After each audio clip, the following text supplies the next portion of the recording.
Bismillahirrahmanirrahim. Assalamualaikum warahmatullahi wabarakatuh. Alhamdulillah. Alhamdulillahi wa kafa.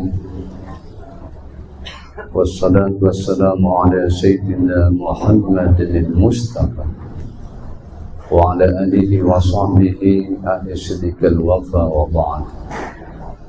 Bapak Ibu jemaah salat Isya, salat tarawih, insyaallah salat witir rahimakumullah. Dalam kitab Jami'us Shaghir dulu ada orang namanya Ahmad. Ahmad ini punya kebiasaan ketika masuk bulan Syawal Ramadan dia suka berbenah diri. Dulunya jarang sholat, dulunya jarang baca Quran, dulunya jarang sedekah, hampir buat maksiat. Tapi ketika masuk bulan Ramadan, si Ahmad tadi melakukan kegiatan yang sangat luar biasa. Puasanya baik, salat tarawihnya senang, tahajudnya jalan, baca Qurannya hampir khatam, sedekahnya tidak pernah dia tinggalkan. Lalu orang-orang tanya dengan Ahmad, ya Ahmad, limadza taf'al? Kenapa kau lakukan begini ya Ahmad? Si Ahmad pun menjawab, hadza syahrut taubah. Ini bulannya taubat. Hadza syahrur rahmah. Ini bulannya rahmat. Hadza syahru itqu minan nar. Ini bulannya kelepasan orang daripada siksa api neraka. Saudaraku yang dimuliakan Allah Subhanahu wa taala, memang semestinya kita seperti Ahmad. Walaupun dulu jarang sholat, walaupun dulu jarang mohon maaf yang baca Quran, tapi di bulan Ramadan yang berkah ini seyogianya kita semakin baik lagi. Sudahlah 11 bulan kita berjibaku dengan harta. Sudahlah 11 bulan kita disibukkan dengan dunia. Sudahlah 11 bulan kita disibukkan dengan hiruk pikuk kehidupan. Allah beri kita Ramadan. Ramadan berasal dari kata ramida yarmadu ramdan. Saya sering cerita di atas kita ini ada genteng. Genteng itu berasal dari tanah. Tanahnya diinjak, kemudian dibakar, kemudian diopen. Setelah itu harga tanah yang tadi ketika jadi genteng dia punya nilai harga yang tinggi. Yang dulunya diinjak sekarang terletaknya di atas. Yang dulunya tidak dipandang sekarang dipandang. Dan harganya luar biasa. Kita sering juga lihat ulat daun. Coba ibu-ibu lihat ulat daun itu. Itu kalau kena daun rusak. Kena badan kita bentol-bentol. Orang tidak suka lihatnya. Kita juga tidak suka dengan dia. Tapi ketika sang ulat masuk dalam kepompong, hampir seminggu dalam kepompong, bahkan sebulan dalam kepompong, dia masuk dalam kepompong, dia tidak makan, dia tidak minum. Tapi keluar dari kepompong sang ulat tadi jadi seekor kupu-kupu. Terbangnya ke sana kemari dan memberikan serbuk bagi bunga-bungaan. Dan bunga-bungaan menjadi mekar berkat si sang kupu-kupu. Saya ingin sampaikan bahwa memang kita tidak seperti ingin jadi kupu-kupu. Kita tetap jadi manusia. Tapi setelah bulan Ramadan kita seperti kupu-kupu. Senang memberi, suka senyum, suka bersahabat, sabar, ikhlas, ridha, penyayang, rahmah, rahman, ridha, suka dengan orang lain. Saya khawatir pada Ramadan, mohon maaf, kita semakin ganas. Pemarahnya semakin, lokeknya juga semakin, sembahyang malam pun mungkin mohon maaf jarang. Inilah yang tidak kita inginkan dengan Ramadan. Karena Ramadan itu artinya membakar sesuatu yang ada dalam diri kita, nafsu yang tidak baik itu dibakar. Makanya harapan kita ba'da Ramadan, kita seperti sekat kertas yang putih yang tidak punya salah dan dosa di sisi Allah Subhanahu wa taala. Ibu bapak yang dimuliakan Allah Subhanahu wa taala, cuma Nabi mengingatkan, betapapun dia sholat, betapapun dia puasa, betapapun dia baca Quran di bulan Ramadan, kalau ada 4 hal ini pada dirinya, na'udzubillah, puasanya, sholat tarawihnya, bacaan Qur'annya, sedekahnya, tidak dinilai oleh Allah Subhanahu wa ta'ala. Tiba-tiba sahabat Mu'az tanya, ya Rasulullah, apa yang 4 ini ya Rasulullah yang menghalangi, mohon maaf, dosa-dosanya diampunkan oleh Allah? Yang pertama kata Nabi, syarbul khamar, orang yang masih minum minuman keras. Kalau sampai hari ini ada saudara kita, mohon maaf, belum juga taubat kepada Allah, masih juga minuman keras, maka sholatnya, sholat tarawihnya, bacaan Qur'annya, ibadah-ibadahnya tidak akan diampunkan oleh Allah Subhanahu wa ta'ala. Yang kedua, yang menghalangi ibadah kita kepada Allah adalah al-masyahid. Sebagian ulama menerjemahkan, mohon maaf, orang yang tidak tegur sapa.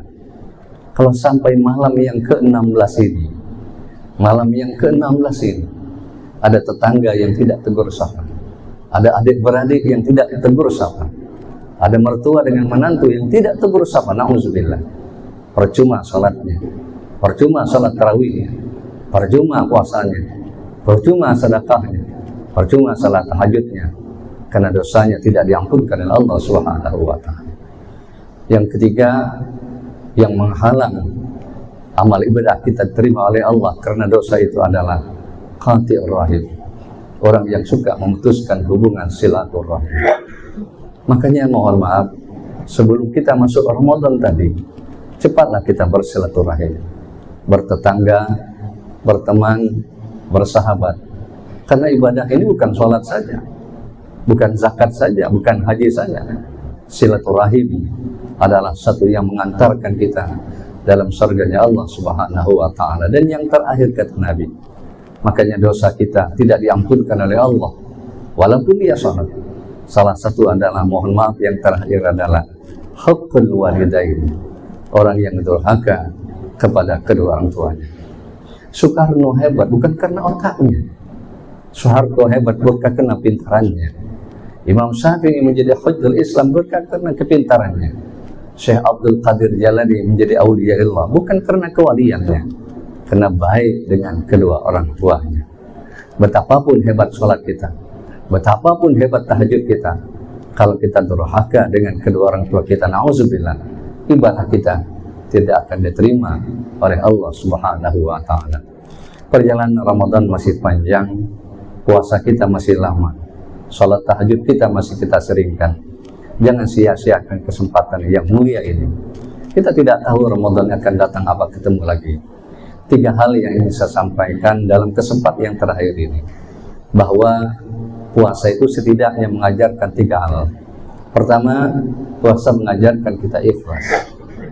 Orang kalau salat bisa dilihat, orang kalau zakat bisa dilihat, apalagi kalau yang namanya haji. Di kampung kami kalau haji, yang berangkat 2 orang, yang ngantar 2 kampung, bisa dilihat. Tapi yang namanya puasa tidak bisa dilihat. Ada seorang ayah diam-diam setelah sholat sahur, mohon maaf, ya dia sahur sama istrinya, kebetulan tidak ada lagi yang dia makan kecuali pucuk ubi. Siang-siang jam 10 dia pergi ke pasar, masuk warung yang ada tabirnya, mohon maaf, warung yang ada tabirnya, dia masuk di dalamnya, dia makan sate. Sore-sore dia pulang dalam keadaan lemas. Istrinya nunggu, "Bang, dari mana bang?" "Dari kantor."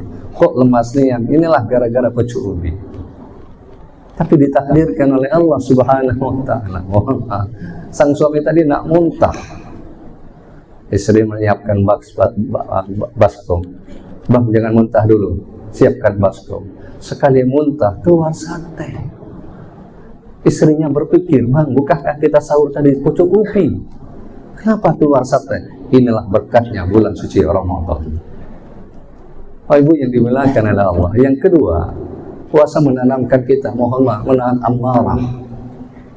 Sejahat-jahat orang dengan kita, kita ucapkan ini shaim. Karena amarah itu membuat kita tidak menjadi mulia. Betapapun hebat sholat kita, masih amarah, belum hebat ibadah kita. Makanya mohon maaf, kalau orang punya sifat amarah, ya, masih ada dalam dirinya, maka puasanya belum sempurna di sisi Allah SWT. Dulu ada seorang istri, mohon maaf, suka marah suaminya. Setiap hari dimarahnya suami. Akhirnya suaminya tidak tahan di rumah. Dia tinggalkan rumahnya, dia pergi merantau. Akhirnya dia sandar, mohon maaf, dia masuk dalam satu goa. Di dalam goa ada orang berdoa, ya Allah, berkat seorang ulama yang bernama Abdurrahman Baljabah, doa saya engkau kabulkan ya Allah. Padahal laki-laki yang dimarah istrinya, itulah namanya Abdurrahman Baljabah. Dan dia tidak tahu bahwa dia seorang wali. Yang satu lagi, ya Allah, berkah doa Baljabah, doa saya engkau kabulkan. Si Abdurrahman Baljabah nanya, hei tuan-tuan, tahukah engkau siapa Syekh Abdurrahman Al-Jabah? Itu seorang wali Allah. Maka kalau ada hari ini, mohon maaf, istri suka marah suami, maka suaminya adalah wali Allah. Bapak yang dimuliakan ya Allah. Yang terakhir adalah puasa mengajarkan kita peduli. Hari ini Bapak Ibu, kita bisa lihat orang-orang miskin, orang-orang yatim. Puasa kedua mengambung hablum minallah hablum minas. Maka adanya zakat. Kenapa harus ke Ramadan kita mengeluarkan zakat? Karena di bulan Ramadan banyak orang yang memerlukan, banyak orang yang ingin berbagi satu sama lain. Orang yang baik adalah orang yang senang berbagi. Satu hadis dari Imam Muslim, kata Nabi, man fattara sha'iman, siapa orang yang memberi orang berbuka puasa, falahu ajru amsalihi, maka sama dengan orang yang berpuasa tadi, ghaira yang tusa'i sayun, tidak dikurangi oleh Allah sedikit pun. Makanya ibu, kalau ingin memberi orang berbuka puasa, carilah orang yang berpuasa.